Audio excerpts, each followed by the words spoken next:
welcome to this very special BAFTA event. Thank you so much for joining us. I'm your host, Shay Thompson, and we're going to be catching up with the talented powerhouse that is Abu Salim. You might recognize him as Bayek from Assassin's Creed Origins or for his most recent role in HBO's Raised by Wolves. He's also gone on to found his own game studio, which we will hear some more about in just a bit. So we're going to be chatting it up for about 45 minutes and then ending the session with a Q&A. So if you've got any questions, be sure to drop them in the chat for later on. So we're going to jump straight into it. Abu, thank you so much for chatting with me tonight. How are you doing? Yeah, I'm good. I mean, we're in quite a discombobulating time, but it's quite crazy, but it's good. I'm good. I'm in a really good place. I mean, I love to hear it. I love to hear it. I love to see it, all of the things. So, jumping straight into it, for those who might not know, could you talk to us about where all of this began, where the journey started at the very beginning? I mean, well, when my mum and dad met each other. No, no.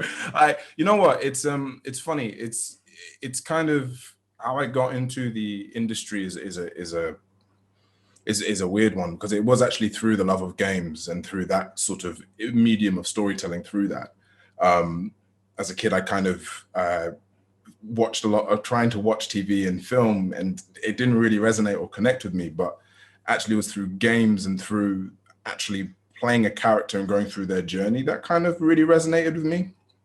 And so from that kind of sparked this love of storytelling that actually ended up leading me to look into acting and to look into the actual idea of, telling stories, or, doing the same, generating that same feeling that I felt into a medium in which I feel that I could connect with audiences as well. So yeah, I mean, like, that's kind of, really where it all began, I'd say. But yeah, now I'm here running a studio, which is quite wild and exciting at the same time. And also, doing all the acting stuff as well, which is incredible and such a brilliant experience. So yeah. It's all very, very inspiring. So, talking about like Assassin's Creed, Assassin's Creed Origins was a hallmark game for 2017. Like, what was it like being cast in that role? And, like later on, we will get into like, using the medium of games as a storytelling tool. But yeah, talk to us about that role as Bayek. Yeah, I mean, it was like a dream come true, because again, I remember the feeling of playing like the first Assassin's Creed. And I always say this, and just being so blown away by the world, and I was an avid fan. I was buying the games every year, making sure that was the game that I'd put on the list to get and buy and play whenever it was like the school holidays or whatever. And it was quite mad to think that, oh wow, I'm gonna be like the 10th, 11th assassin in this genre that I've followed and religiously like studied so much of as a kid, and there was a point where I remember even in production, like I was telling the team about like the Templars and about the assassins, and then about, all the different characters and the actual history of it all. And I just remember like, yeah, this is my jam. Like it was quite wild. And like still even to this day, I would even say like, playing that character, because of the actual weight it meant to me, it's hard to top. It's really hard to top. And it's still there, that feeling, that sort of sense of almost coming full circle in a weird way. It was wild. It was so wild. And, that's something you see in the performance, that kind of palpable passion that you have for games. Like whenever I'm in a room with you, even now, I'm just like, oh man, I want to play Origins again. Yeah, like, you know what I mean? Yeah, it's amazing. So, that, and like you said, another full circle moment coming back to it. So you are now in a Ridley Scott production, which is just like absolutely insane. Like, talk to us about that entire experience, because that must have been an ordeal. Yeah, it was wild. I mean, like, again, it was, I think I just finished off like another TV show where I was playing it was like a regular in, and I remember getting this through my agent sending it to me and reading the script and hearing, like, seeing the name attached of Ridley Scott, like coming to TV, like it's his debut TV show. And I remember the first thought that like kind of went into my head was like, I'm not getting this. Like, this is ridiculous. Like, no. And I remember then sending in the tape, thinking like, this isn't gonna happen, but I'll send it in anyway. A boy can dream. And and then and I was flying from America from the time, and I remember landing in the UK and getting a voicemail from my agent being like, yeah, Ridley wants to meet you tomorrow. I was like, what? So yeah, I mean, it was a wild experience, and the whole thing, it's actually been incredibly life-changing in both professionally as well as personally, from what I gained from that job, and just mainly from seeing from the people and the cast and the actual creatives and the crew. Like, it really gave me the confidence in actually taking that chance to just put myself out there and really start making and generating my own stuff. I mean, yeah, it was life-changing, and it was incredible. And Ridley is just a lovely guy, and it was just so brilliant to see an actual genius at work, and just the hard work and commitment and love that he has for the craft was really inspiring. So yeah, it's just awesome to hear, and I have no doubt that must have been like so inspiring for you as you've now gone on to your own to found your own studio, which we will hear some more about in just a bit. So could you actually talk a little bit about the show for people who are watching, who are unaware? Like, talk to us about the show and sure. your character father in particular. So I mean, like, look, the show basically, and I hope it comes to the UK. It should come to the UK sometime so everyone can see. But what it's about is it explores the idea of these two androids who are programmed with raising children on a distant planet because Earth has been destroyed. And I play father, who is tasked with mother to raise these children. And basically what it really explores is it explores the idea of what it means to be human, even as an android, and emotions, and can AI truly feel? Can they raise children? What it means to raise children. It's about connection, relationships, and it even explores the idea of belief. And I think that's what was so fascinating about this show, because it's a sci-fi, but that's almost like the extra added bit. It really isn't. It's like that's the world it's in. It's not necessarily like the running thing of like, oh yeah, and we're doing all these like fighting aliens and stuff. Like, it's genuinely about human emotion and connection. And I think that was what was so exciting about the project, and what's so brilliant about what Aaron wrote, was it really was just about being human. And we go on this this wild journey throughout the series. I know that it's all of the episodes are out on HBO Max now, but it is such a journey, and it's such a world that Aaron has created, and Ridley visually as well, that it really feels like it's something I've never seen before. And that's the thing, like, I'm a massive sci-fi nerd. Like, I love that kind of stuff, but this was something that I remember thinking, like, I've never seen anything like this before. And it's again testament to the creators of the show, and to the actors, and to the crew. I mean, and I want to watch it right now. I'm like, why is it not available for me to watch? This sounds amazing, because I love like taking something like that, like sci-fi, that is so thematic, and that stuff almost being secondary to the story, which is at its core. And like that really speaks to me, man. And that's the thing. And you know what, and that's what's so great about it, is that also it doesn't feel like, when you look at Earth, or when they show Earth, it isn't the Earth that we know of today. It's like, that's what's so, again, brilliant about what they've done, is that it feels almost like another Earth. And it's like all these things are so brilliantly woven within the story that it becomes a universe of its own. And I think that's why it's very exciting, and why it was such a brilliant piece of work to be on. Because we were building a universe that was, from the ground up, and it felt really cool. I mean, it sounds it. It certainly sounds it. And I'm sure other people in the chat are just as excited as I am to check it out. So in terms of like kind of bringing a story like that to life, like Mm. on screen, versus like voice acting, like what are the different skills that you sort of need to like utilize, and what are the differences between the two? I know it's very obviously different, but explain it I to us think laymen. yeah, you know what it is. It is different, but like at the same time, it's genuinely about just being honest and telling a story. Ultimately, like the thing is, it's like with voice acting, like it's yeah, it's about communicating and about making sure that you're clear, and there are all these different techniques about it. But at its core, at its base, it is just about being honest and delivering a story and communicating that story. I think on the technical side, film and TV, and a lot of it is within the eyes. It's within the it's the face. And also the body. But in games, it's very much about the body and it is about the voice. But I think that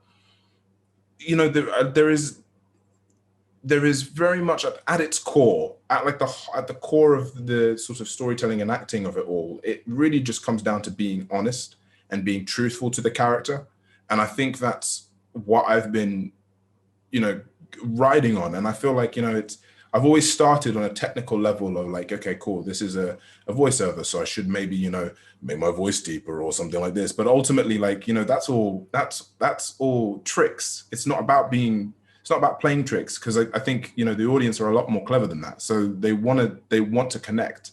And it's about finding a way of connecting on an honest level. And that really is ultimately the thing that kind of goes over everything. Like, really, I mean, yeah, as I said, technical differences, but ultimately there isn't really that much of a difference, to be honest. Well, that's actually really helpful to hear, and actually a good segue into, if there are like any actors watching, do you have any advice for them who might want to make the jump into like the wonderful world of video games and like voice acting Yeah. in general? Yeah, I mean, it is. It's just about being honest to your craft, and I think, of course, like, if in whatever medium you're in and whatever sort of genre you're in, I think there is a sense of like you've got to open yourself up to as much of the content that's already there of today. I remember, where before going into before even knowing what drama school was, like I'd never gone to the theater before. And I'd never, and I didn't even know that the National Theatre was a thing. Like I didn't even know it existed. But I remember being like, okay, cool. If I want to do this, I've got to really be clued up on it. And I remember doing a lot of my own sort of my own research, asking a lot of questions, and just really putting myself out there. I think it was just being brave and not being afraid to fail, but also knowing that when you do fail, you just learn from it. And yeah, I think that was it. Because I think that's when it comes to acting, it's a funny one because everyone's journey is so different. Like, and again, and that's completely dependent on who you know, where you are at the time. So ultimately, it's about focusing on what you genuinely care about and why you're doing it. And I think this could be said with anything that you in any sort of profession. It's just focusing on that and just going for it and asking the questions and just putting yourself out there, really. Yeah, I love to see it. So pivoting a little bit as we've like sort of touched on it. The world looks a little bit different. I don't know if you noticed, just a Oh, little bit. absolutely. Just a tiny bit, yeah. Just a tiny bit. Like, film, TV, and like the theater in particular have been like hard hit, but the games industry has sort of been primed for working, in these conditions. That's not to say that it's been easy by any means, and Yeah. no one's like fully prepared to work during a pandemic. But generally we have like more remote working, like more online events and releases. What are some of the differences you've seen firsthand between the way that like games and then like film and TV and theater in general have responded to the pandemic? Yeah, I think it is. It's people are adapting. I think that's almost like it's human nature, right? To just adapt to whatever situation is thrown at you. And I think that the way in which things are working, I think the games industry is an interesting one. I feel like they've adapted the quickest because of the technology, because it is all mostly generally technology based. It's all about the tech. And if you've got a computer at home and if you've got access to an engine at home that you can code on or whatever, like it's fine. and artists sometimes, most of the time they always have they always have something that they're drawing on at home or working on at home. So they're kind of equipped for that as well within the games industry. So it's funny, but whereas with film and TV, I think that's taken it's been quite a shock, because that is all about actually grafting and working together physically in a space. And I think that's where a lot of the evolution has had to really, kind of kick in fast. I know that some productions are currently coming back on at the moment, and some are planned for next year. But I know also that productions are shutting down quickly, and that it is, things have gotten a lot more expensive because of testing and because of making sure that everyone is in a safe space. So yeah, it's been a definite learning curve. I mean, like for me, for example, this whole year I've auditioned for projects, but not heard anything. And that's normal as sometimes as an actor, but actually most of the time it's because those aren't starting anytime soon. And so I've literally this whole year just solidly been building my studio and working on stuff and writing stuff and just producing stuff, because again, outside it's I don't know if it's like a war zone to a degree. It's like it's generally terrifying, but yeah, nothing really is happening on that front. Yeah, and it's a real shame because there are some wonderful people working it with some wonderful minds. Hopefully, I was gonna say hopefully the fire stops. I mean, hopefully it does. Yeah, I think it will. And I Yeah. think this is the thing. It's like I think we'll just it's an endurance test. It's just about being resolute and kind of knowing that this will end, and you just got to keep that track of thought and knowing that that's going to happen. Because I think it's funny, this time I know for a fact it's been tough, because even people in the studio, in my game studio, they found it's hard working from home in this isolation. It's terrifying, because it's you're missing that actual human connection that you might have, that you don't really necessarily think too much about when it's happening. But now when you are forced to stay within a sort of vicinity or away from people because of the fear of death, it's like it's really heavy. And I think it is just about trying to find ways of communicating with people online and sharing that kind of space with them, and also being, again, open about how you're feeling. And I think that's something that we were really, and again, as I said, like this is something that I've learned this year in regards to with and running the studio with Mel. It's this feeling of like we've really got to look out for people, and we've really got to connect and actually talk to people, because it's a thing. The idea, some people aren't used to the idea of being in a space alone and not having that support. It's human. It's a human thing. So yeah.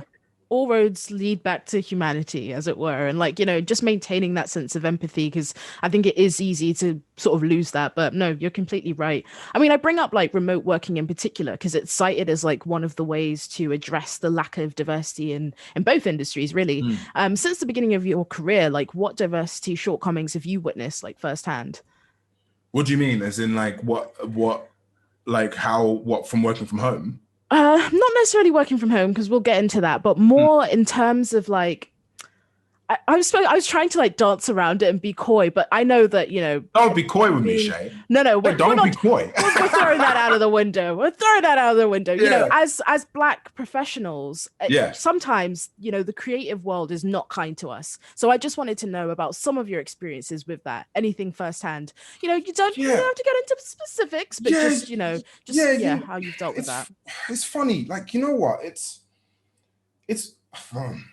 one of those things that it's always been hard, but it's to the point where it's weird, because I think at the beginning, I remember being very aware of people telling me, and even my parents, because they've had to experience living in a world where they've had to work 10 times harder than most people.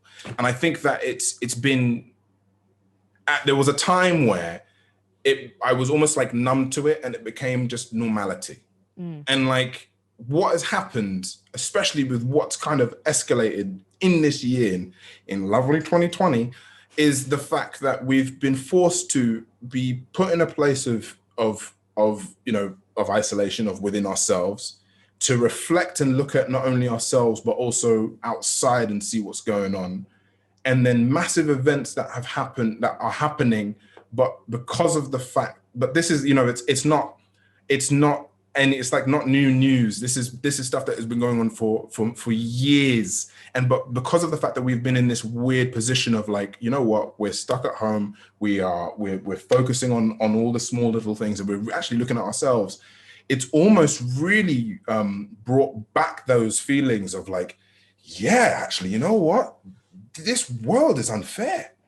Like it's incredibly unfair, and it's built not to support properly people who are either socioeconomically different, or or even a different gender, or even ethically different nationality. Like it's wild, and it's like having now being forced to actually be home and actually look and reflect and see the news and all this sort of stuff.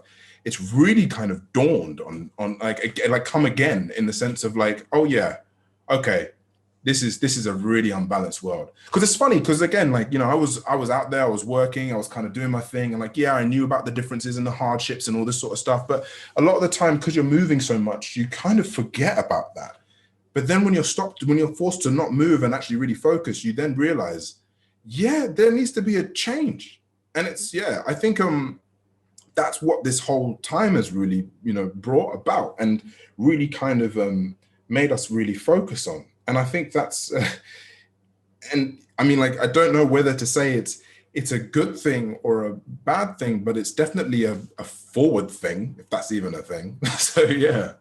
I mean, any progress is good, honestly. Like, I think a lot of people, because there is not much else to do, a lot of people have just kind of sat with themselves and thought about, their place in the world, how that might have impacted others who are, more marginalized than them and whatnot. Again, not being coy, since we've thrown that out of the window. Like, it's not on marginalized people to kind of fix the issues with the world, and like within our industry, to zoom in a little bit, why, like, what more can the industry be doing? I mean, yeah, to address all this. You're right, in the sense that it isn't for us to sort of solve the problems. It's so funny, like, again, it's every time that whenever the issue or talk about diversity or race ever comes into like an interview or anything, a lot of the time I'm like, listen, I can tell you my story, but I don't speak for every single Black person in the world. Yeah. And Black problems aren't necessarily something that is, that isn't like, whenever, again, it's like, it's so funny when I hear the word diversity, a lot of the time people just think diversity Black, and it's like, it's not that, man. It's like, there's so much more to it. There is so much, as I said, socioeconomic stuff, like gender, sexuality, all this stuff, able-bodied even, like, that's what diversity to a degree means. But at the same time, it's like, I think when it comes to the industry actually doing something, it is just being bold. It's taking that plunge. And I think, and it's funny, because I do feel like we were witnessing that and seeing that right at the peak of when, of what happened to George Floyd, and seeing, even within not only the film industry, but actually the games industry deciding to, rally up and like, do this and call for action and change. But what's also really funny is the fact that I myself had this feeling of doubt that it would actually do something, and I haven't really seen much. Like, I haven't seen much change. It's like, and this is the thing, and this is what goes on in a lot of people's heads. It's like people will say that they want to do something and that they will make a change, but then they end up basically saying it for a week, two, and then it gets forgotten, and then we're back again at square one. But I tell you what, though, there are people out there who genuinely, I feel, have actually taken a step forward and made bold moves, and it's actually, again, and I'm seeing it within the with our game studio, like the people that we're actually talking to, they have been incredibly supportive and incredibly sort of forward thinking. And I think that's it, right? They see that something needs to happen and something needs to be made to change, and they've been avidly supporting us in that front. And I think that's what was missing. Because I think a lot of the time people either throw money at the problem, or they create diverse sort of roles, which are like, diversity community officer or whatever. And it's like, that's not what happens. That's not how you make change. You make change through actually changing the system from the top and like really affecting that. And it's funny, like, again, one of the big inspirations for what kind of changed my mind and how to approach this idea of actually being in control of the narrative and actually trying to actively make a change that way, or even just organically, is watching Ridley and how he kind of orchestrated the actual space on set. And because he was so compassionate, lovely, driven, and also very open to ideas, and the team he surrounded himself with was incredibly diverse, it felt like it trickled down just naturally. It wasn't a forced thing. And I think that's what's key. That's what's crucial. It's the fact that you've got to make change right at the beginning, right at the top, and have the people who are at the top to make those bold decisions, to be like, you know what, let's shake things up. Don't know if it's going to win, don't know if it's going to work, whatever. But the point is, we're doing this. And it's funny because, again, with my studio, the game that we're making, like, I feel incredibly passionate and excited about it. But let's just say, for example, the game it fails. Let's say it doesn't sell. The point is, I know that it's going to definitely touch one person out there who in the next 10 years time is going to make a game maybe 10 times better than ours. And they're going to think, you know what, it was because of that person and how he looked that I saw him and I thought, yeah, I can do that. And that to me is a win.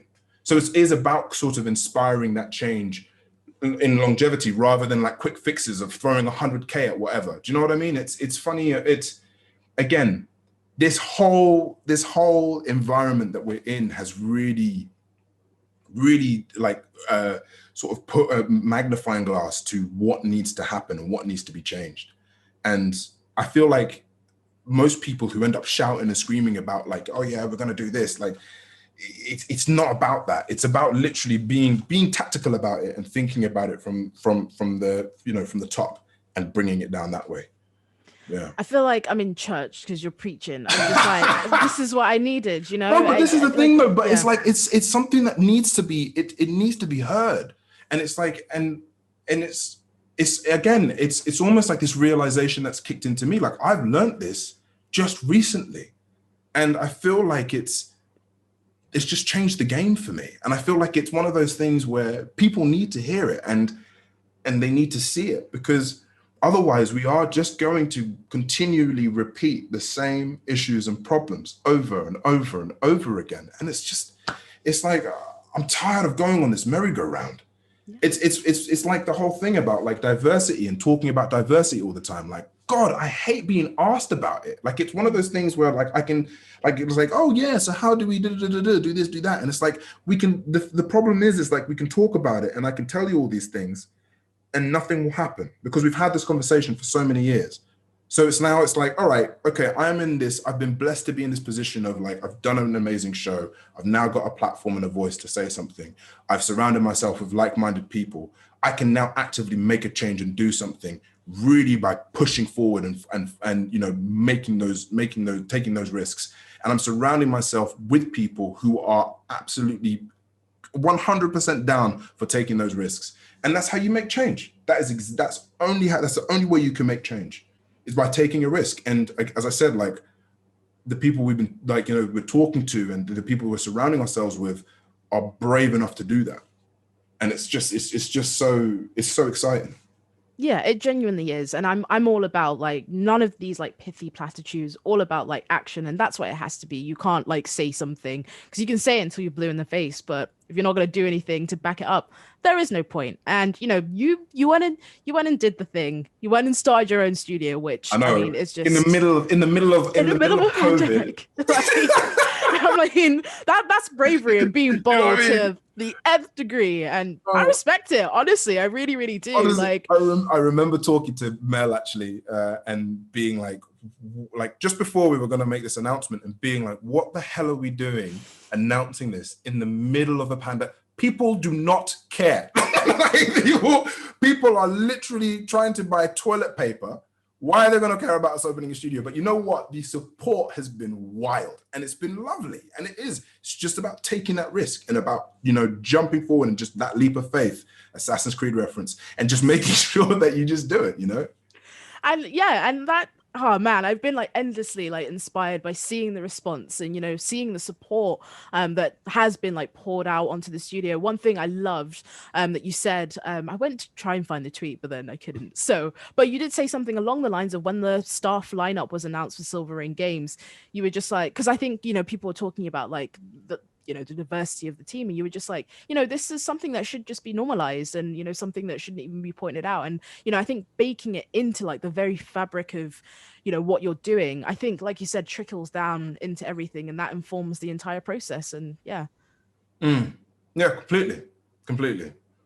So I'm very much looking forward to what you guys have in store. So please give us some background on Silver Rain Games as a whole, like how it came to be. I'm working with the incredible Mel Phillips. She's Oh, amazing. I mean, she's just she's take a a moment. godsend. Such a So good. godsend. Yeah, let's take a minute of just reflection of just how brilliant she is. No, she's a powerhouse. And I think I remember I met Mel just at the before Assassin's Creed Origins was being in, like, I think it just been announced, and I was, you know, talking to people, and there was a marketing guy called Tom who introduced me to Mel. And I remember meeting Mel actually in my hometown in Hertfordshire in Running Garden, and we just gelled and we just got on, and we were both very, very keen on the idea of trying to make a change.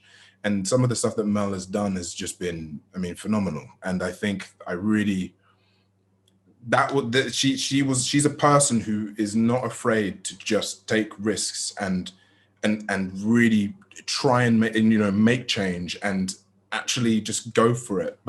And it isn't blindly. No, she's incredibly tactical about it. And I think that's what, you know, I saw that, and I think we both kind of really connected and gelled with each other, that we were like, you know what, let's start a game studio. Let's do it. Like, I've just come out of this crazy show of Raised by Wolves, and I'm like, I've got this idea that I want to do, and rather than like go to like different other studios about it, let's just do it ourselves. And Mel just said yes, which was also another moment of me thinking, oh my gosh, he said yes. And so it was a moment of like, okay, cool. And yeah, we started the studio with the intention of just bringing in new audiences and new people within the games industry to it, because we know of the power of what games can do to people, especially because it affected me at a young age, and it really, you know, it led me into a journey of storytelling and trying to, you know, move audiences. And I think that's where the studio is built from. It's this idea of really invoking change and making change and empowering people. It's about empowering not only the audiences, but also the developers and also the people who create the stuff. And that's what we love. We're just building this incredibly lovely studio with incredibly lovely people. And it's, you know, it's just been so organic and so fantastic. I mean, yeah, it's just been, the studio is so healthy. It feels great. It feels so great. Which is wonderful to hear, considering, yeah, some of the things we've heard about, like other studios not being as healthy. But we won't dwell on that. So yeah, you know, you mentioned like, what's it been like starting your own studio? Like, I mean, it's already tough, I imagine, but then doing that in the context of a pandemic, like, you know, walk us through that and what that's been like. It's been tough. Like, there's been a lot of learning curves, and I think it's that whole thing of it's, again, working remotely was something that we wanted to do, and because we believe that ultimately that, you know, people should have the freedom to work from home, and you're also able to bring in people who wouldn't necessarily be able to kind of travel into work or kind of get into an office space, or who just generally feel comfortable at home as a way of, you know, building up. And that was always on our minds even before the pandemic. It was this idea that we were going to build this remote space that we can connect through, you know, online, and also build this beautiful game. But yeah, it's been, I mean, it's funny. Like, one of the biggest lessons I think I've learned while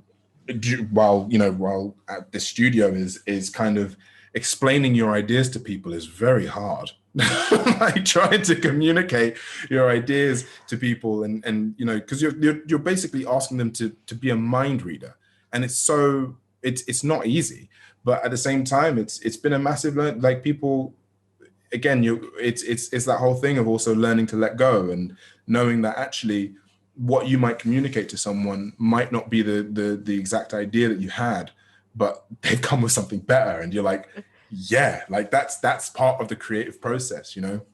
And that's another thing as well, like during being at home and being a remote studio has allowed us access to be able to talk to anyone around the world and connect with everyone around the world and really find talent in spaces that you wouldn't necessarily find.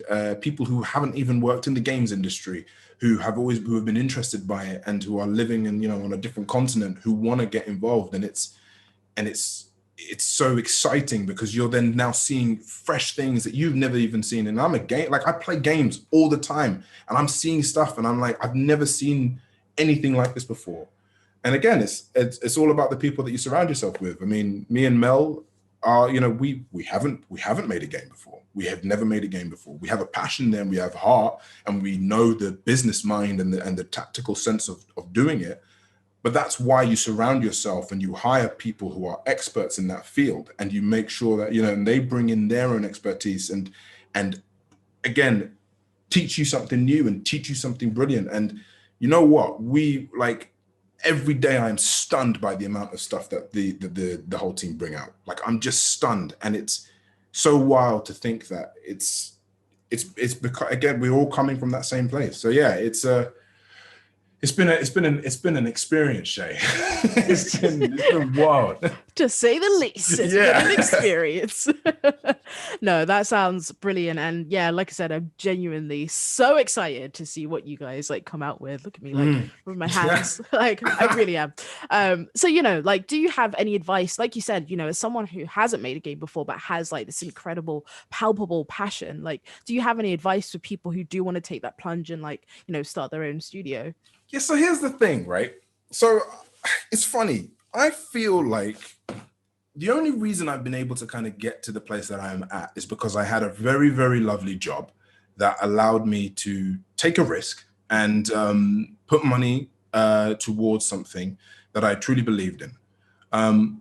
But to be honest, the one thing that I've learned is that look, I can say here and I can say, like, okay, go out there and make games. Go out there and you know, try and apply for this job, that, and the other. But I think actually the games industry as a whole actually needs to almost take responsibility for helping people who are interested in games, because as much as there is like a lot of knowledge out there, there's so many online resources out there. There's YouTube videos which, you know, are incredibly thorough and detailed. It's you know, it's so there's a bank of knowledge on the internet out there to learn what it means to be in the industry and or you know, to make a game. But ultimately, I think to, you know, and like, as I say, like, as one piece of advice I'd say is, you know, read up as much as you can, play as much as you can, or do what you can, and paper prototype. Like, I'm always paper prototyping. Those are kind of practical ways of doing it. But I do feel that the actual games industry as a whole also has a responsibility of creating more opportunities for people who want to get into games, who don't necessarily have the chance to get into games. I mean, the one thing that I've learned is there is a massive divide socioeconomically between someone who comes from like a council flat or from not a very like very nice background to someone who is genuinely had everything given to them. There's this massive divide in it, and like and that needs to be solved and sorted, I feel. And, you know, I think that's the beauty about, you know, things that like BAFTA do with the young game designers and stuff. And it's just, it gives the opportunity to people who wouldn't necessarily have thought of that as an avenue of making a living, because they are surrounded by other elements or areas of ways of making a living. They don't have the comfort of thinking, making a game I'll definitely make money from. Like, you know, that's something that didn't cross my mind at all, even me playing games. It didn't cross my mind that I could actually have a career in games until I saw people at a studio making a game that I loved. That was only when it dawned and clicked on me that this is a possibility. Like, I knew about the idea of making films and making TV shows and all this sort of stuff, but the idea of making games didn't click on me. And I'm telling you, like, if that was open and accessible to people, and that idea of, and more opportunities were coming from that, I feel like we would be in a position where I can happily and comfortably say, just, go out there and do your things. But again, that's not the case. And I feel like it's one of those things where I do feel that responsibility needs to be taken both ways within the industry as a whole, to sort of create those opportunities for people to have the safety and freedom to be able to explore that. But yeah. I just, what a mic drop. Like, if this wasn't all rigged up, it's a wild day today, isn't it? It's a funny Tuesday on a pandemic Tuesday. Like, just coming out with the bangers all over the place. I love to see it. I mean, honestly, like, that really speaks to me personally. Like, I come from a working class background. I grew up on a council flat, like, and I'm here by, I orchestrated and manufactured my own luck, but it is by luck, and I think that absolutely is exactly what I was hoping you would say, because it is true. So before we wrap up, what's next for Silver Rain Games? What's next for you? Where are you popping up next? I know a lot of it you can't talk about because that's the nature of games. Yeah, I mean, like, the only reason why I can't talk about it is because I know Mel is watching this, and if I did say anything, she would kill me. So that's the main big reason. But no, it's one of the things is, I think we're building something, and we're building a world in which is going to be, I am so excited to share. And every time that I've shared it with, I've shared it with friends, like actor friends. I've shared it with, like from Michaela Cole to Travis Fimmel. They've seen this world that I'm building, and they've all had this incredible reaction to it. And it's so exciting to bring it to the public. And I'm just, I feel ready. And I'm like, and I know that it's close. It's so close. And it's just biding that time. Like, I'm always biting my tongue every day. I'm like, there's a part of me that just wants to, like, open up Twitter and just tweet, this is what we're making. And then, but I know it's not the way to do it. But it's, it's at the moment, as I said, like, we're talking to people in order to sort of get some form of funding. And also we're still building our team. We're looking for a lead programmer, or like more programmers, more other people as well, in regards to sort of, again, wanting to take that leap into that sort of in this journey of us. But it's, Shay, I'm not gonna lie, it's so exciting. I remember Mel telling me, like, oh, it's gonna be hard, it's gonna be really terrifying, you're gonna face it's gonna be so difficult, but I'm not gonna lie, I'm loving it. I'm having a ball, and it's so exciting to be in this position as well of actually, like, the potential of making a change or inspiring other people, and being with a team of people who believe that. Like, I am pumped. You just wait. I can't wait. I'm pumped for you. I'm just like, I need this now. Like, it's wonderful, and it really is. It's a sight to see, and like I said, it's like endlessly inspiring, and I'm sure it's the same for loads and loads of people who are watching right now. Speaking of which, we got some questions. You ready for those? I'm so ready. Okay, so there are like a couple ways I think I'll just read it out. So from Jeannie Dijkstra, between traditional acting, voice acting, and running a game studio, which is the most rewarding to you, and why? Which is something you sort of like. Yeah, I think you know what, each one has its own type of reward. Like, I think that I'd say they're not necessarily, one is more rewarding than the other. I think ultimately they just give you different feelings. For example, like running a game studio and being in that position of being able to be like, yeah, I'd like that, or I want that because I haven't seen it before, and I want that is exciting. And then, doing an acting role in which someone comes up to you and says, hey, you've inspired me or changed my life or whatever, like, that's also really lovely. So I think each one has its own rewards that it gives you. And so it's hard to pinpoint which gives you the most reward. I mean, that's on a feeling level, so yeah. That's a good answer. That's a very, very diplomatic answer, and I love to see it. Actually, I think Okay, I don't know if that worked. I pressed something, but I don't think anything else came up. So it's fine. Kimberly Beecham asked, how are things going for you and your team at Silver Ring Games? And what are the toughest challenges you've faced so far with getting the ball rolling? Yeah, I mean, again, it's things, as I said, things are going incredibly well, and it's so exciting.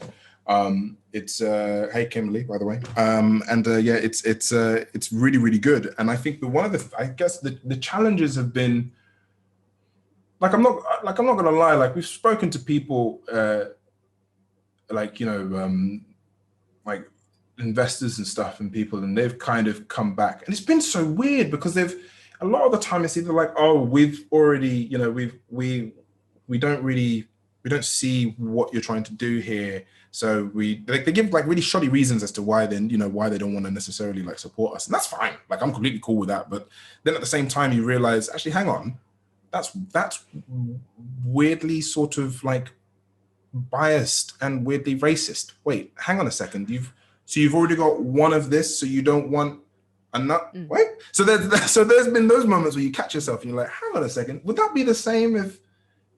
Anyway, but then but you kind of move on and you grow on, because again, that's something that as a black actor, sometimes, a lot of the time, you kind of face that. But as an actor anyway. But ultimately, I'd say those have been quite weirdly challenging in regards to just being like, cool, soldier on. And I think actually any game dev, whatever color of their skin, whatever background they have been, they have faced that challenge of having to pick themselves up and soldier on. And I think that is something that has been with everyone in the industry, actually, and with anyone in the studio, having to soldier on and pick and just keep going. But yeah, it's just about surrounding yourself with like-minded people who can pick you up. At moments where I feel down, Mel will pick me up. When Mel feels like she's got something on her mind, I'll come in. At times where where we're both maybe having our own thoughts, we talk to our team, and our team build us up. It's all about emotional leadership. That's the thing, right? You've got to be emotionally open to actually be able to make a change, and I think, and actually move people. And I think that's what's been really key in this studio. But yeah. Awesome. So I hope that answers your question. So Chris Arthi, new console generation is bringing new levels of technology, graphics, and the like. As an actor, what are you most looking forward to with joining the two worlds of film, TV, and games? Traditionally, movies as games and games and movies have not worked as well as they should have. What are you hoping to do that's different? Yeah, I think the thing that, again, I think a lot of the time people look at audiences and they separate them. TV audiences, film audiences, game audiences. And I think the trick to it, which, I mean, again, it needs to still needs to be refined, or a way towards it, is by treating every audience universally and trying to almost bring some form of enjoyment to just focusing on the storytelling and knowing the medium in which you're telling that story in. I think a lot of the time why films have never worked as games is because they are trying too hard to cater to the game audience. But it's like, forget that. Just do a good film within that world. And I think that's something that we're trying, and we're really trying to actively do and play upon it. Yeah, it's not easy. Like, it's it's a different medium. One space you're able to you watch something in an hour and a half, maybe 10 hours if it's a TV show. Another you can spend 300 hours in. So it's like, it's a massive change. It's a massive difference. So, but it's being aware of that and actually just focusing solely on the story you want to tell. Yeah. Thanks. It's a pretty solid answer. From Erin Harrison, in your opinion, what's the best way to engage with working class kids who may be unaware of the games industry as they can't afford access to games or like games consoles? Again, like, I do feel like it's about the industry, because look, the games industry, there is so much money in the games industry. It's absolutely ludicrous. It's wild. And I think that people have the potential to actually go out to schools and do a lot of outreach and actually create spaces and environments that can actually bring people together in a different way.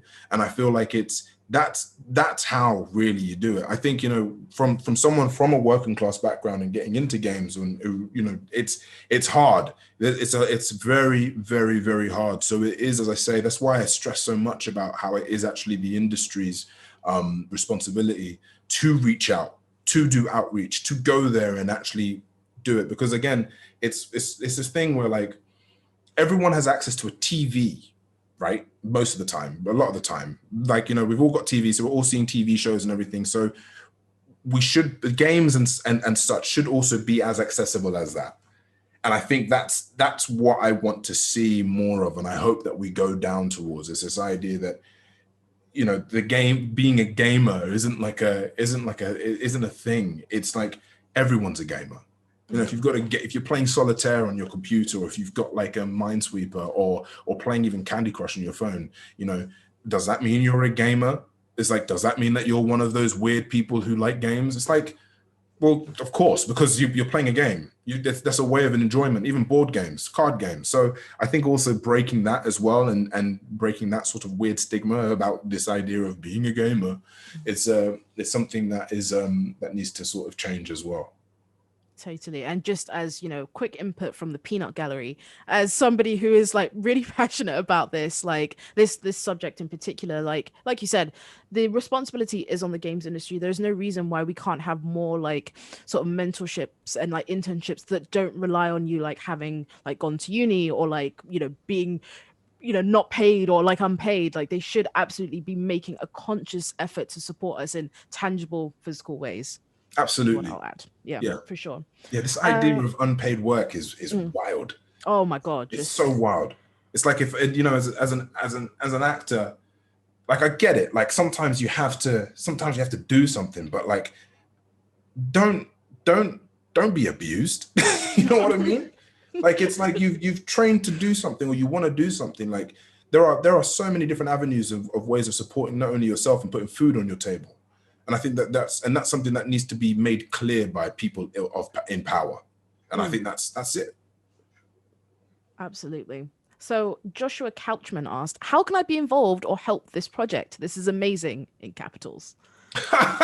Don't know what it is, Joshua. No, but I think, you know, ultimately I think it's just supporting the studio, and supporting other studios as well, of people trying to take, you know, who are taking risks, and also just kind of banging on doors of people in power again, and being like, hey, yo, make a change, do something different. I think that's ultimately what you can. I think it's funny, a lot of the time you feel that your voice isn't enough, but actually, if everyone thought that way, nothing would happen.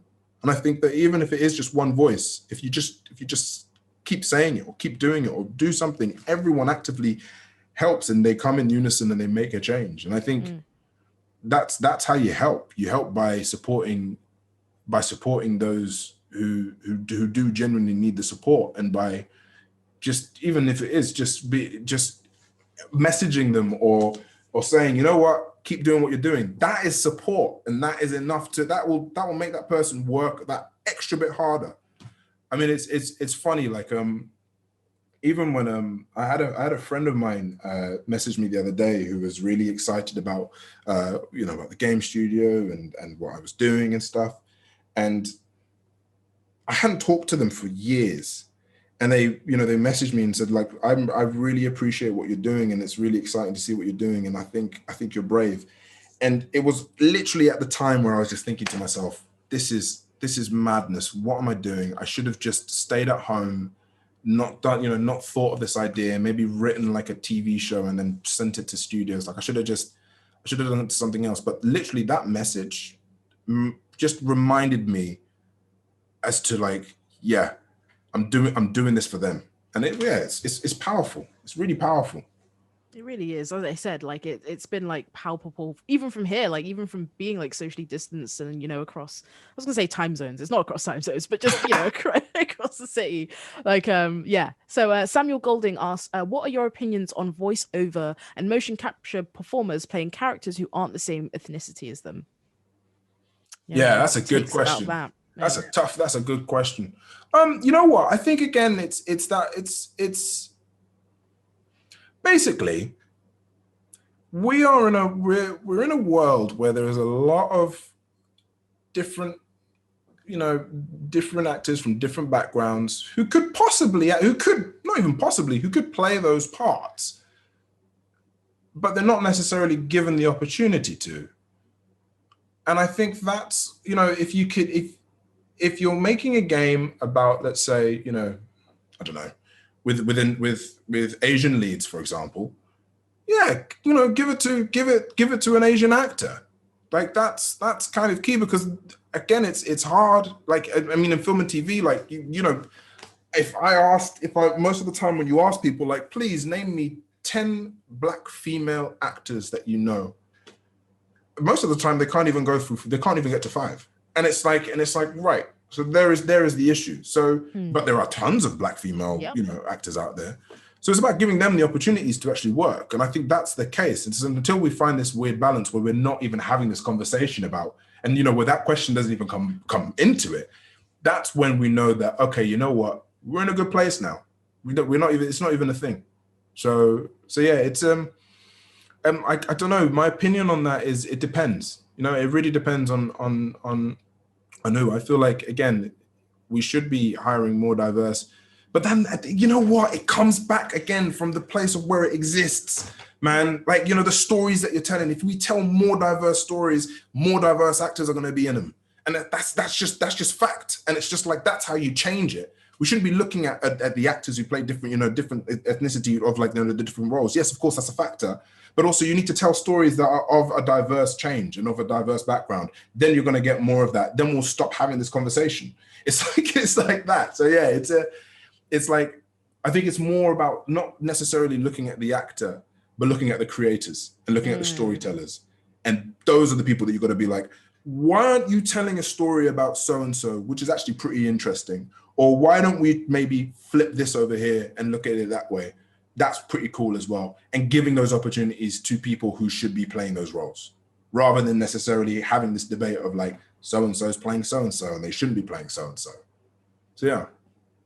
Addressing it from the root, that's the way it should be. It's from the root. It's always from the root. Always. It's always from the root. Like this is the thing. It's like you can put as many Black faces in a TV sci-fi show and do whatever, but if the actual creators of that TV show are of a different background, it's like, and I'm mainly predominantly thinking, if they're like a white male or white, it's like, that's not where the change happened, because they're telling a story from a different perspective. And I'm not, again, it's not about hiring more Black people. It's just about thinking outside a bit and being like, you know what, I'm interested about this story about this Kenyan girl who wanted to be a football player, and they called her Maradona, and I want to know about that story, and I want to see that story. Again, most of the time, people aren't going to have access to that kind of information, but I'm telling you, diverse people might do. So it's like, let's do something with that and give them the podium for a second. Yeah. Couldn't agree more. Just a quick fun one to end on before we stop the session. I mean, there have been like loads and loads of great questions, so thank you. It's a real shame that we haven't been able to get to all of them. Is there a particular film role that has yet to be made that you covet, or is there a role you'd like to reprise? Oof. I mean, that's hard. That's hard. Yeah. Give me the creature from Frankenstein. Yeah, give me the creature. I think that's I can see that for you. Yeah. Then give me the creature. Give me something like that. Give me something, even Dracula. I'd love to play Dracula. That'd be beautiful. I'm in a Halloween-y mood, so give me something to bite into. I'm going to make one request. Any directors watching, make this happen. Make this happen right now. I want this movie. Yeah. Make it happen. Wicked. Well, I believe that's all the time we have for tonight. I want to thank you all watching for tuning in. Really appreciate it. Thank you so much for your questions. Thank you, Abu, for being a wonderful conversationalist. Thank you, Shay. Thank you. Time. Really, thank you, Shay. This was brilliant. Really appreciate it. Wicked, man. Thank you so much. Thanks, BAFTA, yeah. Yeah, I was going to say, thank you, BAFTA, for facilitating this conversation. I've been Shay Thompson, and hopefully I will see you all again sometime soon. Take care.